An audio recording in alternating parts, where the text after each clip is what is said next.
Hi, welcome to Your Great Journey. Each week, we offer you brief tips, techniques, and insights to help you move in positive directions and master big change. For more information, please visit yourgreatjourney.com. Your Great Journey is brought to you by audiobook publisher Wetware Media. Wetware Media publishes a wide variety of personal transformation audiobooks available from any major online audiobook retailer. For more information, please visit wetwaremedia.com. That's WETWAREMEDIA.com. Today, we're sharing an excerpt from the audiobook How to Be Miserable: 40 Strategies You Already Use, written by psychologist Randy Paterson. In this tongue-in-cheek audiobook, Randy outlines 40 specific behaviors and habits which, if followed, are sure to lead to a lifetime of unhappiness. You'll discover how you and only you are holding yourself back from a full life. On the other hand, if you do the opposite, you might just find yourself living a happy, fulfilled life. In this humorous excerpt, Dr. Paterson discusses our comfort zones from the perspective of how to stay in them and what happens to us when we do. You'll learn about what he calls the zone of discomfort, which includes trying new things and taking chances. This excerpt will inspire you to expand beyond your comfort zone and step into the wide-open world of new possibilities. Stay in your zone of comfort. If it hurts to do that, then don't do it.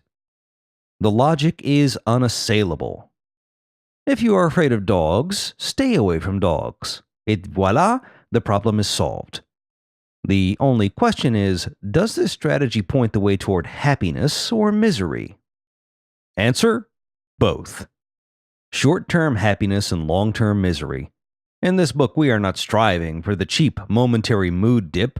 We want full, resilient, lasting darkness. So an initial flicker of relief is nothing to worry about. Divide your life into two realms. First, the zone of comfort. This consists of places, roles, situations, and activities that feel familiar and relatively stress-free.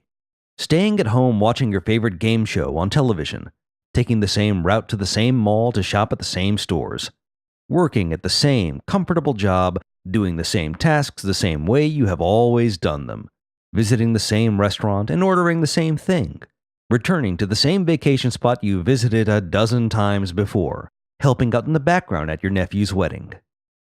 The second realm is the zone of discomfort. This is different for everyone. Turning off the television and going to the concert in the park by the band you're not sure you like.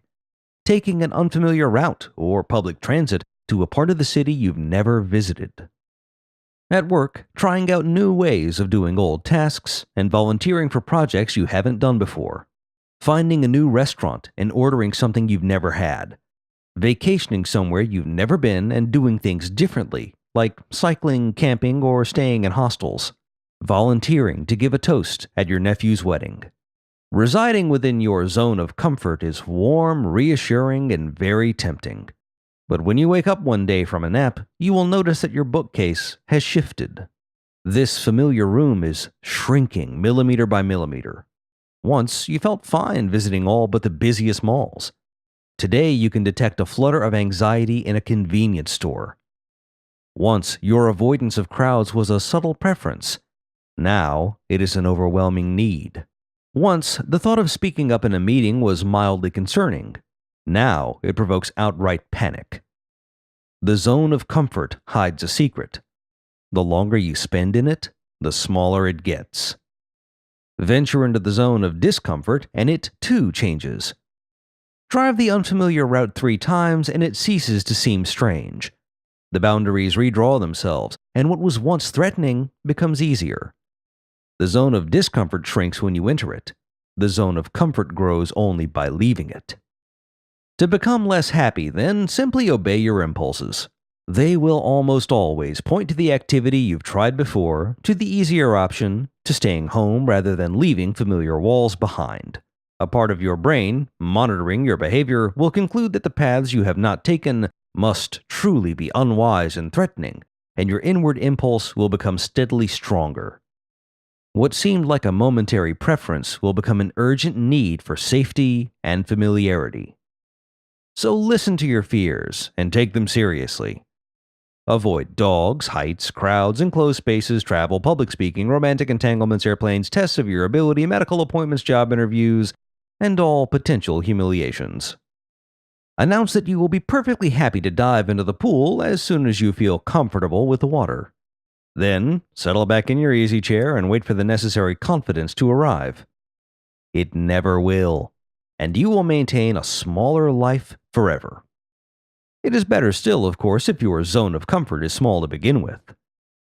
Therapists around the world have noticed the emergence of a cohort of young people, mostly males for reasons that remain obscure, who, socially anxious and unwilling to challenge their fears, never take flight and leave their parents' homes.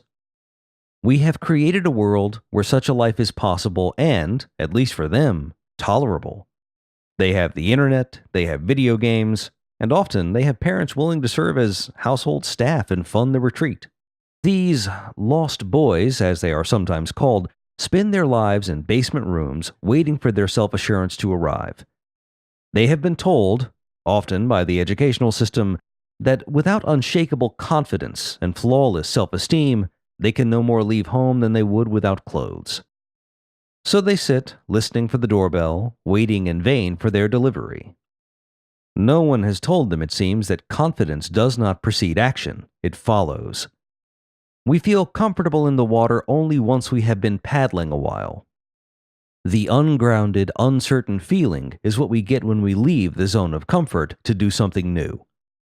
It is not a signal to retreat, it is the sensation of one's life expanding. It's not too late to emulate the Lost Boys, no matter what your position in life might be.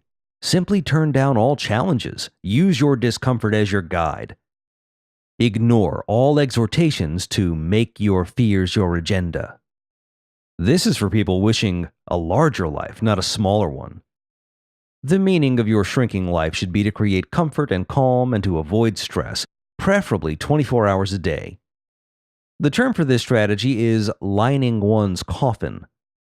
Rather than engaging in real life with all of its messy emotions, conflicts, and disappointments, retreat into comfort. When your life knocks at the door, turn off the lights and hide behind the fridge as though you're avoiding an unwelcome religious representative. You'll feel better. For a while, anyway. Thanks for listening to this excerpt from the audiobook How to Be Miserable: 40 Strategies You Already Use. You can purchase the complete audiobook from any major online audiobook retailer. If you'd like more information, please visit yourgreatjourney.com. Please be sure to subscribe to the show so you don't miss an episode. And if you like the show, please rate it and review it. And please share it with friends who might also enjoy it. Thanks for listening. See you next week. Your Great Journey is brought to you by audiobook publisher Wetware Media. Wetware Media publishes a wide variety of personal transformation audiobooks available from any major online audiobook retailer. For more information, please visit wetwaremedia.com. That's WETWAREMEDIA.com.